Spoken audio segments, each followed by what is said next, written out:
We should go to God. We should go in search to seek, to know, to love and all we saw yesterday. We should seek Him. God will not come in search of us. He will not come and say, come son, come and join me in this family. That and all, He is calling us. He has called us as soon as we are made in this world. We are allowed to be born in this world. He has given His call. We should leave the other faith which we have and get into this faith. Or we should leave that virtues which we gain for this prosperity and then come into the virtue that the gospel of cross gives. And when we come into that virtue, or when we get that virtue, then only that virtue will be considered as a merit to a particular person. That is why whenever we go to Mass, we gain a merit. We make a covenant with God. That will be treated as a merit towards His judgment. This is what merit, this is the merit which God expects from us. So this explanation we can find in 2009, CCC 2009, Catechism of the Catholic Church. I'll read it. Filial adoption, in making us partakers by grace in the divine nature. What is filial adoption? Filial means something like the family tree into the generation. If you want, I'll read it from the dictionary or from the website.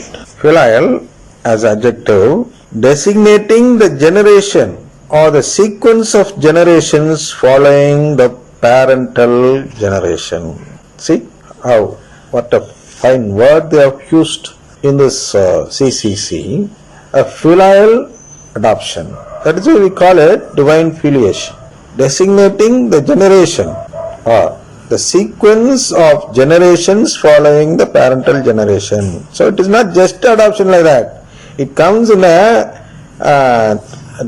tree form, family line we call it, or family tree we call it. The next filial meaning means relating to or characteristics of or befitting an offspring. See, he is adopting us as his offspring, not just calling as a figurative speech. He is really going to adopt us. God is going to really adopt us as his son or daughter. Then dictionary, Wikipedia's dictionary says, pertaining to or befitting a son or daughter. See, filial adoption. It's real son and daughter. It's not just figurative. Another one, respectful. I spoke in Tamil.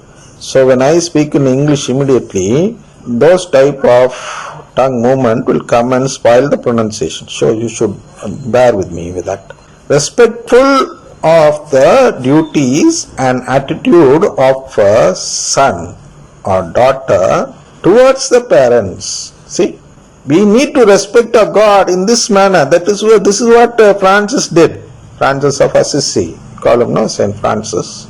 He showed his filial adoption in this manner.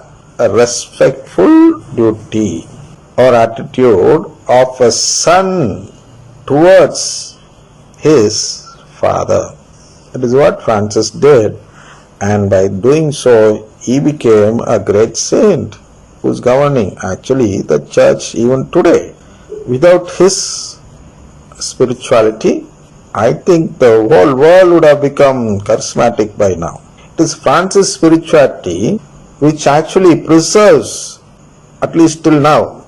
In future I don't know what they are going to do, but at least till now they have preserved this filial adoption faith, the faith in filial adoption. Every Franciscan ought to say this, otherwise he cannot be ordained as a Franciscan priest. Every Franciscan priest, unless he believes in this, will not be selected into that religious society.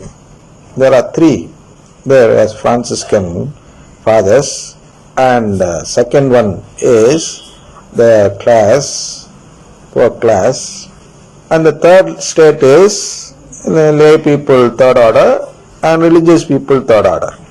other sisters, Franciscan sisters. All these people, they have to accept this truth. Though there are many charismatic people in these religious institutions, they have to believe in this. And if those people who really believe in this will never believe in charismatic renewal. Only those who do not believe in this filial adoption will believe in charismatic renewal spirituality. And so there are many hypocritic Franciscans inside Franciscan religious societies, but even though they are hypocritic, they have to at least pretend to believe this. I have come in conflict with many of these sisters, Reformed sisters, when they try to do away with this attitude and duty towards God by compelling the students to go into the charismatic faith. I had to go and fight with them, and they took me as their enemies. When my children studied there, I had to fight with them to save my children's faith in this type of attitude. All the charismatic people actually don't have this faith. They don't show their respectful duty and attitude towards God the Father as His son or daughter. They don't show it. They never believe in it actually. Had they believed in it, they wouldn't have gone to that faith. They wouldn't have asked for Pentecostal rites or the worship methods to be followed here in this Catholic Church, which believes in filial adoption. Those people don't believe in filial adoption. They say adoption is a figurative speech. God is not actually going to adopt you as His own son or daughter. Instead, He has used a figurative speech to call you to be near Him. That is what they say. But we don't say that. We say these words of Francis. The next meaning, of a generation or generations descending from a specific previous one. See, that is why we call it a tree. It has to descend from the previous one. It cannot just like that root out something and just grow. It needs a branch. It needs a main stem on which this branch should grow. That is what is implied here. Of a generation or generations descending from a specific previous one. There should be something specifically mentioned previously, and you should descend from it. That is why when Martin Luther left the Catholic Church, he did not descend from the Catholic Church. He created something new on his own route. He did not use the route of Jesus Christ on the cross. Instead, he used someone called Jesus Christ who gives prosperity, who gives atonement. He did not believe in Jesus Christ who gives reconciliation. We seek reconciliation only for this purpose, that we should descend from his generation to our generation. There should not be any break in between. This is called descending. And another one, filial, of or pertaining to a son or daughter, becoming to a child in relation to his parents, as filial obedience. Then simply another one, bearing the relationship of a child.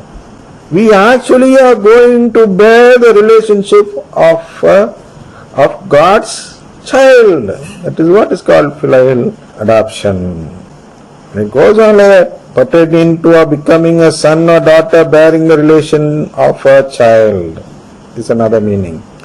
Chambers 20th century dictionary, and it's going on like that. So now go on. Filial adoption in making us partakers by grace in the divine nature. We saw that in justification itself, that we are going to become partakers of God's blessed life. So grace means giving that right to partake in His life. God gives it by grace alone. We are not eligible or we don't deserve to receive anything or ask from Him. But only by grace we become eligible. That is only when we believe in this filial adoption. So, by grace in the divine nature, filial adoption can bestow true merit on us as a result of God's justice. That is, we need to be thankful to God. The justice which God adopts is this state of being thankful. We need to be thankful to God when we when we show our gratitude towards Him. We get this true merit for us. This gratitude is actually shown or it is proved when we believe in filial adoption. That is what is said here. Filial adoption, in making us partakers by grace in the divine nature, can bestow true merit on us as a result of God's gratuitous justice. See, I'll read it again. Filial adoption, to cut out that portion which diverts us, I'll read it directly. Filial adoption can bestow, that is give, true merit to us as a result of God's gratuitous justice. Shall I break it again? True merits are given by God when we have gratitude, and by that gratitude, when we show gratitude, and through that gratitude, when we become or when we come into the ambit of justice, we are justified. When do we come into this gratuitous justice?